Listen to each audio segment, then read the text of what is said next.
Ladies and gentlemen, and welcome to the School of Science. My name is Luke, and this is the Bramley project. Now, you know what? I'm going to be quite frank with you right now. Just looking over the stadium right now, the shape is just, it's there. We can see what the stadium's going to look like now with our own two eyes. It's lovely to see. We're not having to look at renders right now. We're not having to go back into old videos to look at how things were shaping out. Everything is there in front of us now. You can see the shape of it. Everything, obviously the facades and everything like that need to still come up. The east stands and the west stands still need their steel putting on and everything, and the roof needs to go on, and the seats need to go in, and the turf needs to go in, the electrics, the plumbing. All those different things need to be put in and put into place, but right now, everything's there. Everything is in place. Quite frankly, it is just phenomenal to see everything. Now, bear in mind, I did actually come here to see this on a late Friday afternoon. It was just before the weather sort of turned to absolute crap, so you might see some shots where it was sunny and some shots where it's a little bit more murky and everything. That's just for the fact that what I do at the moment is I pretty much go east stand, south stand, west stand, north stand, and then I get the insides and everything. That's how I get all the view and everything for the video, so if it goes a little bit dark and everything, apologies in advance for that. But looking over everything right now, we can see how just everything is taking place, everything is falling into place, and the structure itself is coming along rather nicely. South stand is pretty much near completion in terms of steel work and everything, so what we're probably going to be seeing in the upcoming future is just mostly the concrete and everything coming into place where the seats now are coming in, and some of the roof and everything is going to be coming across as well. So what's going to happen is work in the north and south stands is probably going to slow down a little bit now, and from there we're probably going to start seeing east and west getting a lot more work done to them. So the north and south will still have a very prominent focus, but then the east and west will be the ones that take front and centre. Now looking inside, I'm glad I started doing this, to tell you the God's honest truth, because where I'm sitting is safe.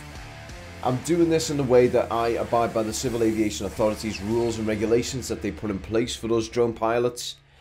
So what I'm doing right now is safe, everything is above boards and everything, and we can see everything in the best sort of detail possible.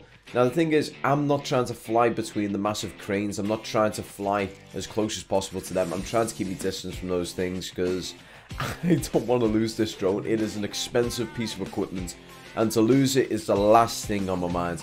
But yeah, seeing the concrete and everything for the stairs, well, not the stairs, sorry, the chair, where the chairs and the seating's all going to be, it looks nice as well. And if you actually look at the individual staircases themselves, you can actually see where the, like, sort of mini mid-tier one is, where people will probably be standing if we ever actually implement safe standing.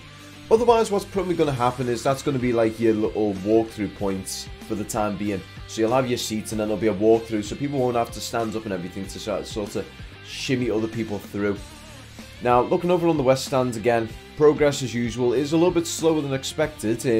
So from the distance, well, the difference from last week to this week is very minimal at best, but to tell you the truth, a lot of the work is happening underneath what we can see right now, because what you're seeing right now is the roof point. So everything inside there is where all the concession stands, customer service and facilities that are going to be in place for people who are on the west and east. They're what you're going to be seeing inside the building, so that's where work is probably getting done at this point in time, so you're not going to see too much of a difference right now. But the main shape of it is in place, and what's probably going to happen over the course of the next few weeks to months, we're probably going to start seeing steel coming into there itself. So that is definitely one to be looking out for and looking forward to. Now, north stands, as I've said before, in terms of steelwork, that's completed. The only thing right now that's going on is there's going to be mostly just concrete as well as roof struts and stuff like that being put into place. So what we're probably going to see over the coming course of the next few months is we're going to probably see the outline and everything of the roof coming into place, and once that is the case, we're going to be able to see everything as it is. As I said, the stadium's outline and everything is there. We can see that now. So you can see in the middle there where the pitch is going to be. And if I'm not mistaken, where the roadways are going to be as well is more, well, where the roadway is right now, where the building and everything.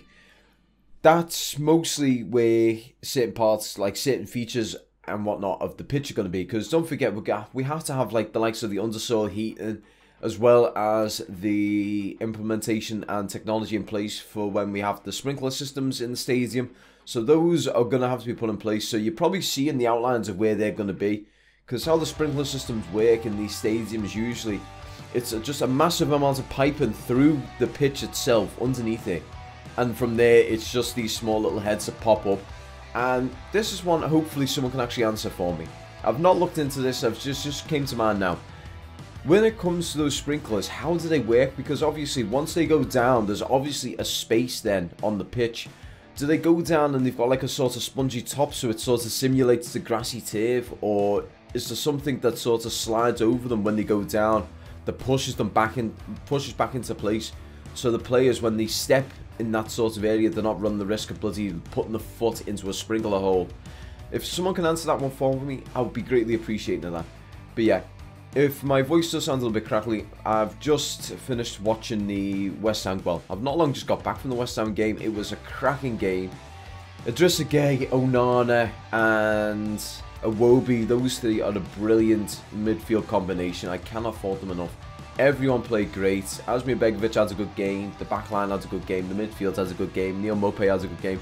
The only person I'd say who didn't play to expectations was Anthony Gordon. But to be honest with you, he was due for a rough patch. He's a cracking player, but he was just unfortunate with this game. He was running into a little bit of a rough patch. So once the international break's done and we're back into it, hopefully he can get himself back on his feet and we can see the best of old Anthony Gordon again. But in any case, guys, I'd like to thank you all very much for watching, and I'm going to see you in the outro now. So take care and peace. Thank you very much for watching this video, guys. If you liked it, don't forget to like, share and subscribe. Also, I'd like to say a massive thank you to all my patrons over here. Now, if you want to be like any of these guys and get the early access ad-free content across my entire channel, why not go over to the Patreon and become a part of the School Science Superfan? Now, we have got two tiers there. So the first one being the cup of coffee tier. Now, that is essentially like reaching into your pocket, getting yourself £1 and saying, "Look, I like what you're doing, mate. Here's £1 on me. Go get yourself a cup of coffee." There's no, as I said, no real perks or benefits. It is essentially just like a £1 donation. However, we have got the £3 School Science Superfan tier. Now, that one has got perks and benefits. So it's essentially like reaching into your pocket, grabbing £3 and saying, "Look, I like what you're doing. Here's £3. Go get yourself 3 cups of coffee." Or a Starbucks coffee, because they're like bloody £3 nowadays. But with the School Science Superfan, you do get ad-free content, early access to my footage, name in the sidebar, and after 3 to 6 months, usually you get like a little School Science TV sticker. This wasn't necessarily planned, it was just happenstance. But you know what, it's good happenstance, because people do get to, they're happy that they get it. It's a piece that's there, and they get to do what they want with it, whether they want to put it on a book, on their bag, on their laptop, on a notebook, on a lamppost somewhere in the city centre, or even on a lamppost outside of Anfield. They can do whatever they want with it. That sticker is basically theirs to use and abuse. But in any case, guys, I'd like to say a massive thank you again to everyone for watching this video. I really do appreciate it, and I really do appreciate the ongoing support. And if you ever see me out in the public, please say hello. I've had people who've sort of recognised the voice over the face, which is actually kind of funny, because I'll be honest, well, actually, it's not surprising, because 90% of these videos, it's video footage where you hear this. You don't really see this all too often, usually when I do other bits and bobs here and there, but 90% of the time, you hear this. So, that's actually not too surprising that people recognise me for the voice rather than the face. But if you ever do see me or run into me anywhere in town, anywhere at the match, anywhere in general, just say hello. I'm more than happy to have a chat with you about what's going on at Bramley, what's going on at Everton, anything at all. I'm always happy to chat to you about that sort of stuff. But in any case, guys, I have rambled on enough. I hope you guys enjoyed the rest of your evening, and I'm going to see you all again next week. So take care and peace.